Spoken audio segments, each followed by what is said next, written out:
Fique por dentro das principais discussões que impactam seus investimentos e das análises de nossos especialistas sobre as movimentações do mercado financeiro. Falando nisso, nosso encontro é toda manhã, logo após a abertura do mercado. Entre nos canais oficiais do Itaú Personalité e envie suas dúvidas sobre recomendação de investimentos.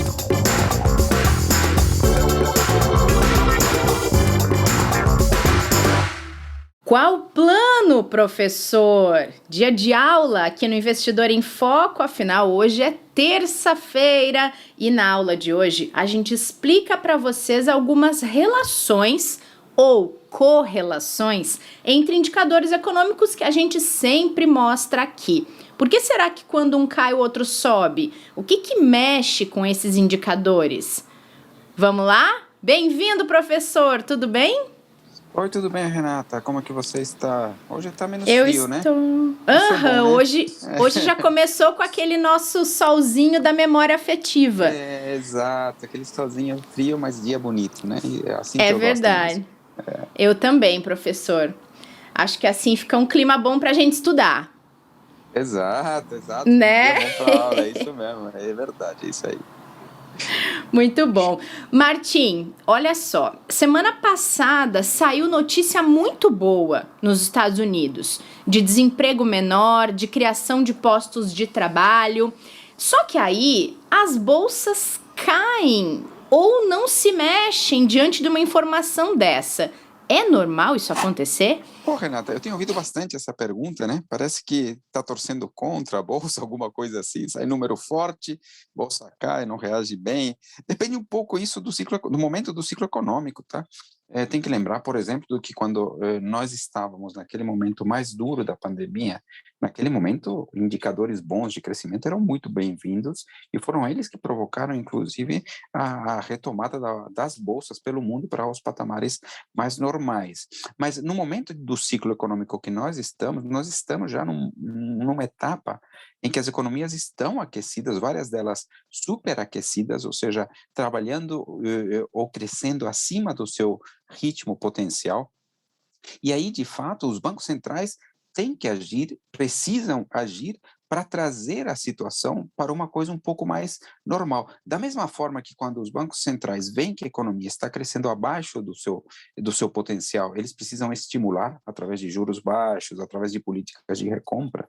Quando as economias estão perto de caminharem para um crescimento acima do seu potencial, o Banco Central precisa agir para evitar distorções, né? E certamente uma das principais distorções disso é o crescimento da inflação, né? Que a gente está vendo no mundo que, de fato, a inflação vem acelerando em diversos lugares no país, no Brasil nem se fala, né? A gente está com um ciclo inflacionário importante, mas é um fenômeno mundial.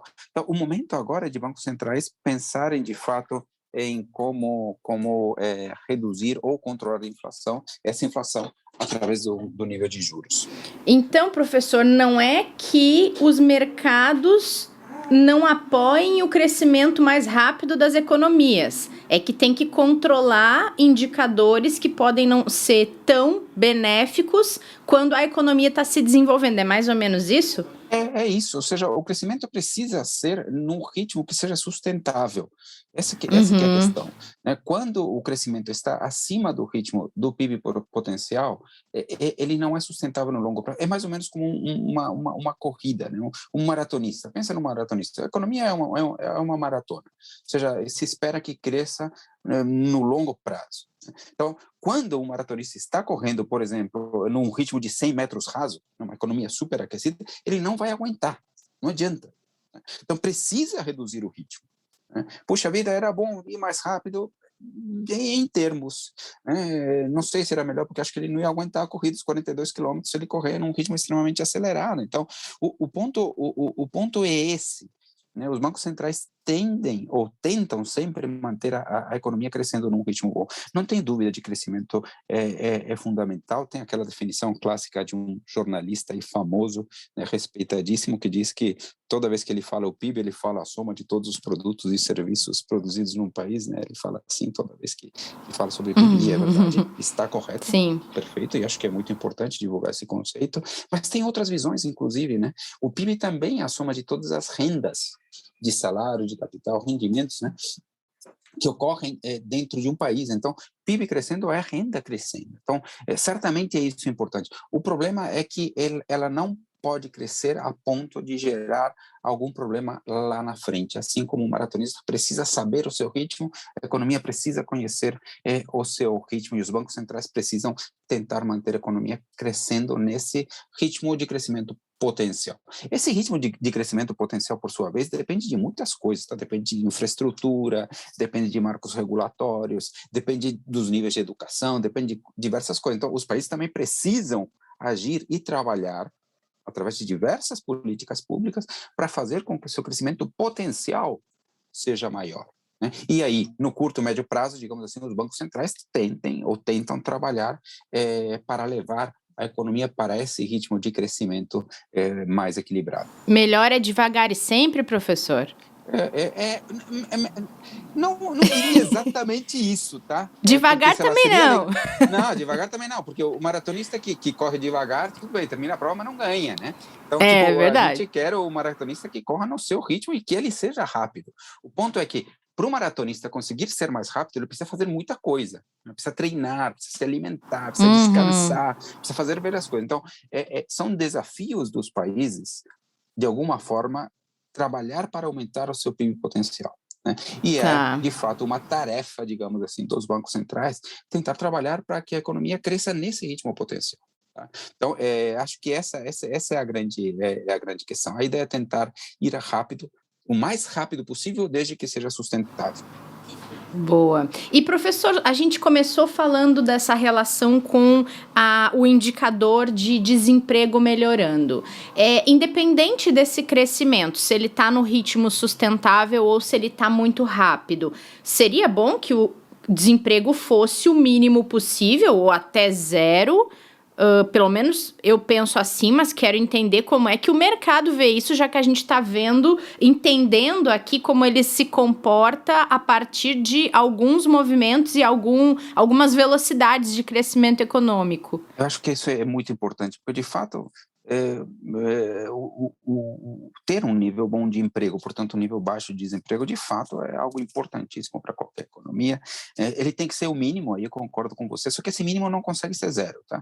Esse mínimo não consegue ser zero de forma alguma. No mínimo, tem o que se chama de desemprego friccional, ou seja, que é aquela ideia de que, sei lá, às vezes a pessoa saiu de um emprego, está indo para o outro, então já tem alguém que está durante um período de tempo sem trabalhar. Tem o universitário que acabou de se formar, ou a pessoa que acabou de estudar e vai estar procurando um emprego, o primeiro emprego, por mais aquecida que esteja a economia, demora algumas semanas, um mês para encontrar um emprego. Então, existe esse conceito de desemprego friccional.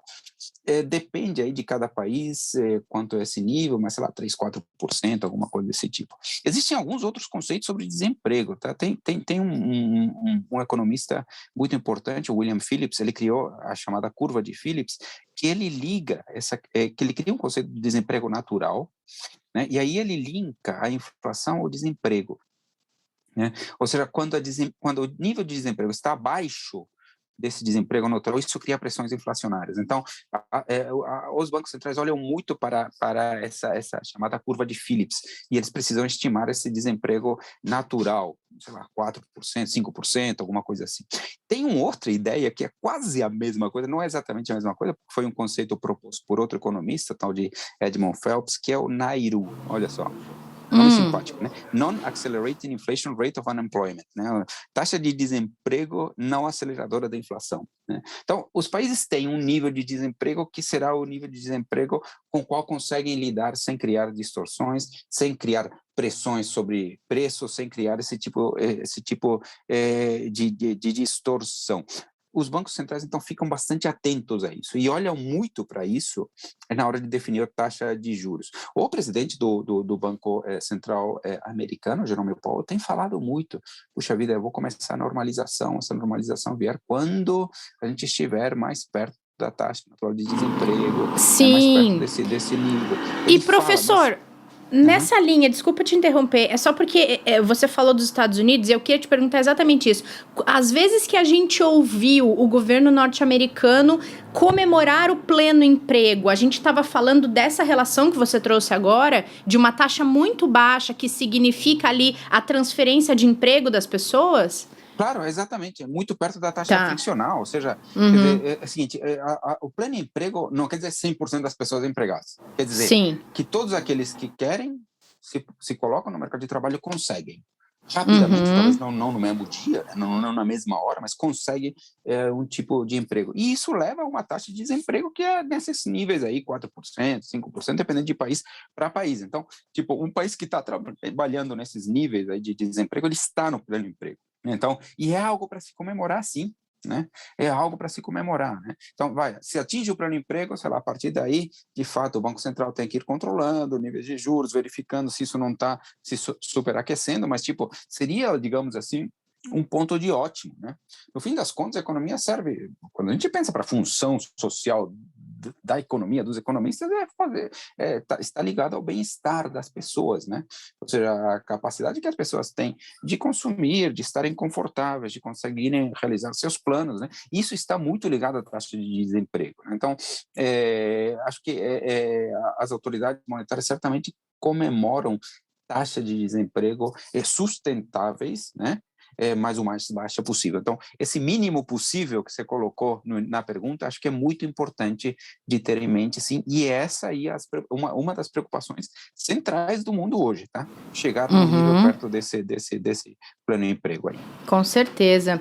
E professor, a gente está falando aqui da relação entre alguns indicadores. Se a gente falar do mercado de juros, ele também afeta câmbio, certo? Sim, sem dúvida, sem dúvida. Juros afeta. Algumas coisas afetam câmbio, né? Então, câmbio, por exemplo, ele é afetado certamente pelo mercado de bens, ou seja, o comércio entre os países afeta o câmbio. Então, digamos assim, um país que consegue exportar muito, vamos pensar pelo lado contrário, um país que tem a sua moeda desvalorizada, ela, de Tá. fato, tem os seus produtos mais baratos no exterior e, por outro lado, as importações ficam mais caras.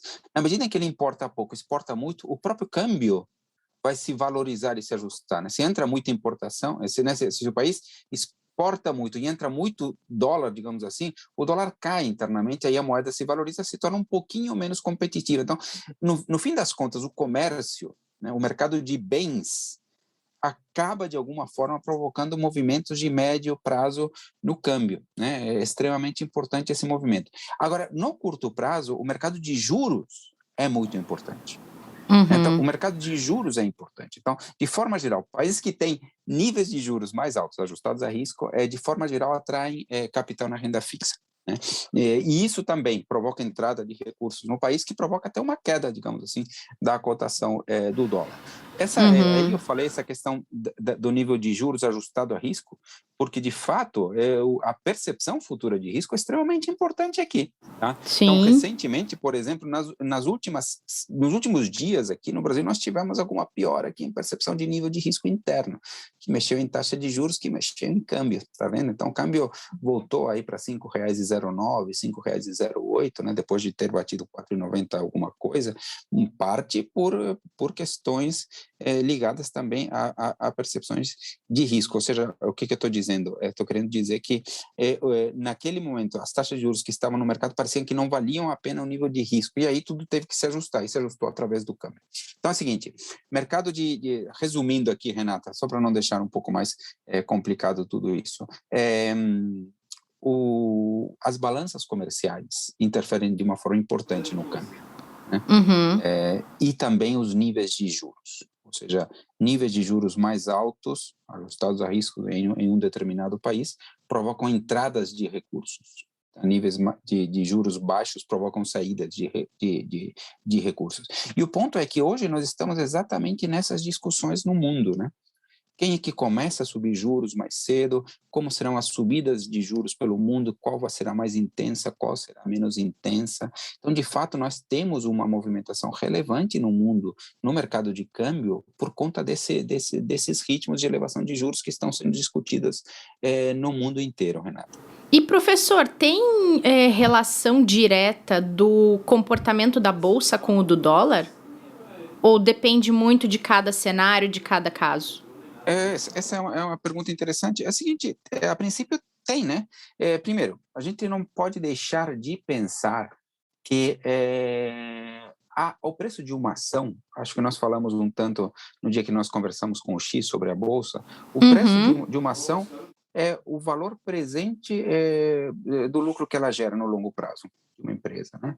Então, eu calculo os fluxos de caixa no futuro e trago o valor presente. Se os juros são mais altos, os fluxos são trazidos a valor presente por uma taxa mais alta, que significa que o valor presente deles é menor. Portanto, juros mais altos, de forma geral, só pelo modelo de valuation de uma ação, provocam ações mais desvalorizadas. Então, esse é um ponto importante. Então, juros e bolsa tem isso. A pergunta foi juros e bolsa, né? Dólar e bolsa. Não me lembro. Dólar e bolsa. Então, mas já aceito essa explicação, já aceitei essa. Sim, então, perfeito. Então, falando então sobre dólar e bolsa. Sobre dólar e bolsa, a gente tem algumas coisas de movimentação e percepção de riscos também, né? Entradas de capitais. Então, quando você tem, por exemplo, alguma visão positiva, né, ou riscos menores dentro de uma determinada economia, é muito possível e é provável que você tenha atração de recursos internacionais, entrada de dólares, né, que provoca, portanto, uma queda do dólar, e investimentos em bolsa, portanto, uma alta de bolsa. Então, digamos assim, climas otimistas provocam queda de dólar e alta de bolsa, climas pessimistas, de alguma forma, vão ao contrário, venda de posições em bolsas de investimentos estrangeiros que compram dólares para remeter, na hora que eles compram os dólares, o dólar sobe. Então, na verdade, você tem uma relação naturalmente inversa no longo prazo, uma correlação até negativa entre dólar e bolsa, que pode ser diferente em algum momento, no curto prazo pode não acompanhar, mas quando a gente olha qualquer série um pouco mais longa, a gente percebe essa correlação negativa, assim, entre dólar e bolsa. Boa. E, professor, depois de tudo isso que a gente trouxe aqui, dessas relações entre tantas pecinhas da engrenagem do mercado financeiro, qual é a frase que fica, hein? Não, eu acho que é o seguinte, a gente vai ter sempre ativos indo para um lado, para outro, particularmente nesse momento onde a gente está caminhando para uma normalização do nível de juros em algum momento pelo mundo, então vamos ter volatilidade no câmbio, volatilidade nas bolsas. Então é o seguinte, para mim tem uma frase que eu gosto, que ela decorre do fato de que a gente nunca sabe quando virá uma crise, uma queda mais forte, pode acontecer a qualquer momento, né? Volatilidade está aí sempre presente, então... 2020 está aí para explicar, né, professor? Exato. Então, a diversificação é muito importante, tá? Então, tem uma frase que eu gosto, que é a seguinte, o maior responsável pela forma como você sai de uma crise ou de uma queda é a forma como você entra nela. Gostei. Como você não sabe quando virá essa queda, é bom estar preparado sempre. Tá? E Faz a melhor todo forma sentido. de estar preparado é estar diversificado de forma geral. Então, com um pouco de caixa, para eventualmente aproveitar algumas oportunidades, né, com diversificação internacional para proteger, sabe? Quem entra, por exemplo, totalmente concentrado em um único ativo numa crise, a briga dele vai ser para tentar minimizar as perdas. Sabe? Quem entra com caixa, quem entra diversificado, capaz de sair da próxima queda, da próxima volatilidade, da próxima oscilação, com ganhos, aumentando exposições, eventualmente, em aqueles ativos que apresentam oportunidades. Então, a gente tem que estar preparado sempre para o inesperado, né, para tentar aproveitar basicamente tudo isso. Isso tudo, professor, porque o mercado ainda não tem bola de cristal, né? Infelizmente. Quem sabe um dia, né, professor? Exatamente. Não temos aí bola de cristal, né? Não temos aí um DeLorean também, né? Um livro de projeções sobre os resultados do futebol americano, né? Que era que tinha De Volta para o Futuro. Então nós não sabemos como será o futuro. Então temos que estar preparados sempre, né? Procurando os ganhos, né? Procurando uma carteira bem diversificada, que é uma carteira que no fim das contas procura obter os ganhos, só investe em ativos com potencial de valorização, mas procurando essas correlações negativas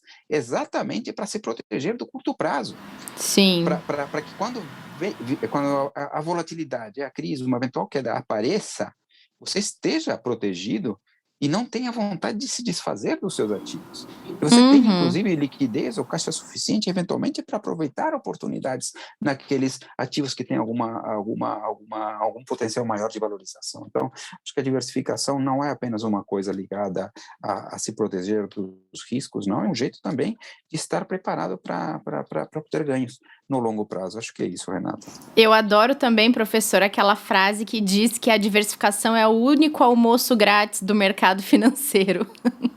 Sim, essa frase, a princípio, eu já ouvi, eu não sei de quem é, já vi algumas citações. Eu também não sei, eu já ouvi várias vezes. De Warren Buffett também, tá? Mas a questão é a seguinte, se a gente pensa que o retorno é o benefício de um investimento, e se a gente pensa que o risco, as oscilações, as variações são o preço que a gente paga para obter aquele benefício, com a diversificação a gente consegue sim obter o mesmo benefício com menor custo, que é menor risco de curto prazo. Então, ele é um almoço grátis. Ou seja, é um jeito que a gente de obter as mesmas rentabilidades, ou às vezes até rentabilidades superiores, pagando um custo menor de risco no curto prazo. Então, para mim, essa frase também é muito, muito importante, Renata, bem lembrado dessa frase. E não tem pegadinha, né, professor, na diversificação. Não tem pegadinha, tem que ser bem feito também, como uma boa prova, né? Então, tem que procurar assim, ativos com correlações baixas, né? Nós temos toda a nossa recomendação ali com pizzas estratégicas, no qual a gente já calcula os percentuais recomendados, na verdade, otimizados, né? Que trazem a melhor relação de risco-retorno para cada tipo de perfil. Então, nós temos as pizzas estratégicas e temos mensalmente também a atualização das nossas recomendações, de quais são os produtos que estão mais indicados para compor cada uma dessas fatias de pizza. Muito bom, professor, adorei a explicação, acho que ela é muito oportuna, porque a gente tem visto o noticiário econômico na imprensa convencional tem tomado um espaço muito grande, né? Não tem como a gente precisar falar do que está acontecendo no mundo, precisar explicar o que está acontecendo em relação à pandemia, mesmo que em cenários diferentes, países diferentes, sem falar da questão econômica, né? Então, eu acho super importante a gente trazer esse assunto aqui para quem está nos ouvindo conseguir compreender isso melhor e conseguir ter uma visão mais crítica daquilo que consome nos jornais, na televisão, na internet, enfim. Então, obrigada pela aula, professor. Imagina, Renata, é um prazer. Você sabe que eu adoro as terças-feiras por causa disso. Eu já falei umas 20 vezes, né? Eu também. Adoro as terças-feiras por causa E semana que vem vamos estar com o Kleber já? Olha, eu acho que sim. O Kleber tá voltando de férias hoje, se não me engano. Então a gente espera, né, professor? Porque ele tem muito ponto para recuperar aí. Quero só ver. Verdade. Tá até com bastante coisa aqui, não só ponto para recuperar, mas com bastante atividade dentro aqui do banco aqui. É verdade, você tem toda a razão. Mas eu acredito que semana que vem ele já esteja aqui com a gente. Então tá bom. Beleza, Renata. Até semana que vem, Até lá, professor. Então. Até lá, combinado. Obrigada. Obrigada a todo mundo que acompanhou esta aula do professor Martim aqui no Investidor em Foco. A gente se encontra no próximo episódio para falar com a Juliana Ranciaro, com a Ana Leone, sobre a nossa relação com o dinheiro, no Dinheiro com Atitude. Não percam, eu vou esperar vocês, hein? Fique por dentro das principais discussões que impactam seus investimentos e das análises de nossos especialistas sobre as movimentações do mercado financeiro. Falando nisso, nosso encontro é toda manhã, logo após a abertura do mercado. Entre nos canais oficiais do Itaú Personalité e envie suas dúvidas sobre recomendação de investimentos.